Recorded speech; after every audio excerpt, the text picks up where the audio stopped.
ദേ മുട്ട. അപ്പൊ ഇവിടെ കോഴിയല്ല നീയാണ് മുട്ട ഇടുന്നല്ലേ? അല്ല ഇപ്പൊ എന്താണ് ഇവിടെ വന്നത്? കഞ്ഞി ആവാറായോ? കഞ്ഞി ആവാറായി. നീ ചാവാറായെന്നല്ലേ ചോദിച്ചത്? ഇവിടുത്തെ കഞ്ഞി ആവാറായോന്ന്? കഞ്ഞി ആവാറായെന്നാണ് ഞാനും പറഞ്ഞത്. ഇന്ന് എത്ര നാഴി അരി ഇട്ടു? അല്ല ഇതൊക്കെ പറയാനാട്ടെ ഇവിടുത്തെ പ്രിൻസിപ്പാളാണ്, ടീച്ചറാണ്.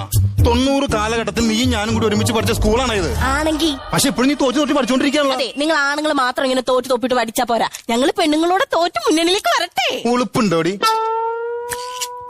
പുളിപ്പുണ്ടോന്നല്ല, നിനക്ക് നാണുണ്ടോന്ന്? ഒരു പെണ്ണിന്റെ മുഖത്ത് നോക്കി ഇങ്ങനെ സംസാരിക്കരുത് സുഗുണ. ഓ, നിന്റെ മുഖത്ത് നോക്കി ഞാൻ ഇങ്ങനെ സംസാരിച്ചാലാണ് പ്രശ്നം. ഞാൻ തല തിരിച്ച് സംസാരിച്ചാലാ? അപ്പൊ കട്ടേന്റെ നേരം കാണത്തില്ലല്ലോ. എടി നമ്മുടെ കൂടെ പഠിച്ച പല ആൾക്കാരും ഉയർന്ന നിലയിലാണ്. എന്നിട്ട് നീ കഞ്ഞിപ്പുര തന്നെയാണേ നിക്കുന്നേ. അങ്ങനെ പരിഹസിക്കല്ലേ. കുഞ്ഞുനാളിൽ നീയും ഒരുപാട് വട്ടം കഞ്ഞും കറിയൊക്കെ വെച്ച് കളിച്ചല്ലേ? അയ്യോ, കുഞ്ഞുനാളി എല്ലാരും ചെയ്യുന്ന പോലെ ഒരു ഹോബിക്ക് ഞാനും ചെയ്തിട്ടുണ്ട്. നിനക്കത് ഹോബി ആയിരിക്കും, പക്ഷെ എനിക്ക് ഇതിന്റെ പാഷനാണ്, പാഷൻ. അതെ, നിനക്ക് മാത്രമല്ല പാഷൻ. നീ കണ്ടോ, ഞാനും ഒരു സർക്കാർ പണി വാങ്ങും. നിന്നെ കാരണം സർക്കാരാണ് ഇപ്പൊ പണി മേടിച്ചോണ്ടിരിക്കുന്നത്. നീ ഗജനാവ് കാലിയാവെന്ന് പറഞ്ഞു കേട്ടിട്ടുണ്ടോ? അതൊക്കെ ഞാൻ കേട്ടിട്ടുണ്ട്. നീ ഇവിടുന്ന് തിന്നു മുടിച്ചിട്ടാണ് ഗജനാവ് കാലിയതറിയാമോ? ഞാൻ അതല്ല ഉദ്ദേശിച്ചത്. നീ കണ്ടോ, ഞാൻ ഇവിടുന്ന് പഠിച്ച് ജയിച്ച ഒരു സർക്കാർ ജോലി മേടിക്കും. എങ്കിൽ അതൊരു ചരിത്രമായിരിക്കും. ജോയിൻ ചെയ്യുന്ന തന്നെ പെൻഷൻ കിട്ടുന്ന ആദ്യ വ്യക്തി. ഇന്നത്തെ ദിവസം നീ എന്നെ കളിയാക്കരുത്. കണ്ടോ, ഇന്ന് എന്റെ ബർത്ത്ഡേ, അതുകൊണ്ടാ കളർ ഡ്രസ് വന്നത്. വറുത്തരച്ച് വെച്ചാലും താളല്ലേ കറി. കളിക്കാതെ ക്ലാസ് കയറി പൊടി. അതാരടിയത്? എന്റെ അനിയത്തിയുടെ മോളാ. ഏത് നേരം കളിക്കണം ഒരു വിചാരേ ഉള്ളൂ. അടുത്ത കൊല്ലം എന്റെ കൂടെ പഠിക്കണ്ടാളാ. ഉപദേശിക്കുന്ന ആള് കൊള്ളാട്ടാ. സുഗുണോ, നീ എനിക്ക് തിളക്കണ്ടെന്ന് മാറി ഞാൻ കഞ്ഞി നിളക്കിക്കോട്ടെ. നീ എനിക്ക് ഒരു ഉപകാരം ചെയ്യണം. എന്താണ്? ഈ പേപ്പറിൽ ഒരു ഉപ്പിട്ടോ. എന്ത് കഷ്ടമെന്ന് പറ. വന്ന് ഇതെന്താ കൊണ്ടുപോ. പിന്നെന്താ? ഇന്നലത്തെ ക്ലാസ് പരീക്ഷയ്ക്കും തോറ്റായിരുന്നു. ഇതിലൊരു ഒപ്പിട്ടാടാ. എടി നീ പറയുമ്പോ ഒപ്പിട്ടാ ഞാൻ എന്റെ അച്ഛനാണ്. അല്ലല്ല, ഇന്നും കൂടെ മാത്രം മതി പ്ലീസ്. എന്തൊരു കഷ്ടമെന്ന് പറ. ഇതെല്ലാം കൂടി നമ്മള് തന്നെ ഇനി മേലെ ഈ സാധനം കൂടെ എന്റെ അടുത്ത് വരല്ലേട്ടാ. ഇത് കഴിയുമ്പോ ഇംഗ്ലീഷിന്റെ പരീക്ഷ. എടാ, ചെക്കോസ്ലോവാക്യയുടെ സ്പെല്ലിംഗ് അറിയാവോ? ഒന്ന് സ്ലോവാക്കി പറഞ്ഞേ. ചെക്കോസ്ലോവാക്യ. എന്റെ പൊന്നോ, നീ എന്താടാ മറുപടി പറയുന്ന അരി പറക്കുന്നത്? അല്ല, മറുപടി പറഞ്ഞാലേ ഞാൻ ഒരുപാട് അരി പറക്കും. പറക്കണം നല്ല കുഴപ്പമില്ല. എടാ, ഒരു അരിപ്പ് കിട്ടുവോ? അരിപ്പെന്തിനാണ്? ആ കണക്ക് ടീച്ചർ പറഞ്ഞേ ഈ 10 ഒന്ന് അരിച്ചോണ്ട് ചെല്ലാൻ. അയ്യോ, അതങ്ങനെ അരിച്ചോണ്ട് അല്ല പറഞ്ഞത്. ഹരണം അറിയോ? കരണം അറിയാനോ? എടി അതല്ല, ഗുണിക്കാൻ അറിയാമോ?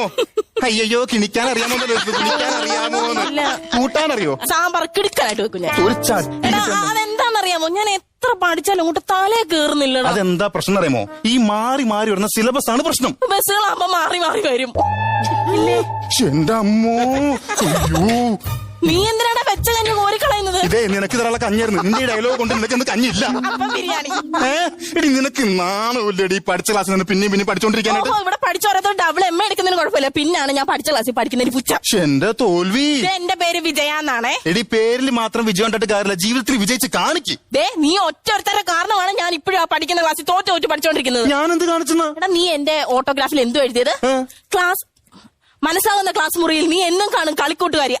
പറ്റിയ വാക്കാന്ന് പറഞ്ഞ അന്ന് മുതൽ ഞാൻ അവിടെ തോറ്റ് പഠിച്ചോണ്ടിരിക്കും.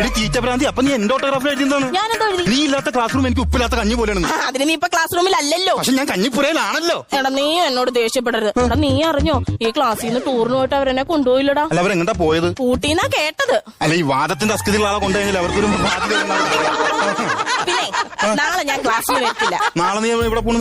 അതെ, എന്നെ കാണാൻ ഒരു കൂട്ടർ വരുന്നുണ്ട്. നിന്നെ കാണാൻ ആരാണ് വരുന്നത്? കഴിഞ്ഞ ദിവസം ഇവിടെ ഇൻസ്പെക്ഷൻ എന്ന DO. അയ്യോ, അയാൾ വല്ല ഇൻഫെക്ഷൻ വന്ന് ചത്താ മതിയായിരുന്നു. എന്തിനാടി ഈ കനിക്കത്ത് തിളക്കാനേ? എടാ, നിന്നോട് പല സാറുമാര് പറഞ്ഞുണ്ട് ഇങ്ങനെ തൊലി പൊളിയുന്ന രീതിയിലുള്ള പ്രാസ കോമഡിയോടെ പറയരുതെന്ന്. നീ കാശി കയറി പോ. അല്ല, നീ വരുന്നില്ലേ? ഞാൻ വന്ന പിന്നെ കഞ്ഞാരി വെക്കും. അതിന് ശങ്കരചേട്ടനുണ്ടല്ലോ. ശങ്കരചേട്ടൻ പയർ മേടിക്കേണ്ടി പോയില്ലേ? എടാ, നീ ഇങ്ങനെ കഞ്ഞിയും പയറും ഉണ്ടാക്കുന്നോണ്ടാ ഇവിടെ തോറ്റ് തൊപ്പിട്ട് പഠിക്കുന്നത്. നിന്റെ ഈ കരിനാക്ക് കാരണമാണ് ഞാൻ ഇവിടെ തോറ്റ് തൊപ്പിട്ടോണ്ടിരിക്കുന്നത്. ഇനിയും വന്നില്ല, ഞാൻ സുമതി ടീച്ചറോട് പറഞ്ഞു കൊടുക്കും. നീ ഇവിടെ കിടന്ന് കഞ്ഞി വെക്കുവാ. സുമതി ടീച്ചർ പറയുന്നത് ഞാൻ പെണ്ടൂല. ശങ്കരൻ മുണ്ടയച്ചു വിട്ടിട്ട് ക്ലാസ്സിൽ വേണം. ശങ്കരൻ ചേട്ടന്റെ ഒരു മുണ്ട്. പിന്നെ നമ്മുടെ മറ്റേ പദ്യം ഒന്നാനാം കൊച്ചുതുമ്പി. ഒന്നാനാം കൊച്ചു തമ്പി. തുമ്പിയാണെങ്കിലും തമ്പിയാണ് ഞാൻ എഴുതുമ്പോ ശരിക്കോളാം. എടാ, നിക്കർ മുള്ളി ക്ലാസ്സിൽ കയറി പോടാ.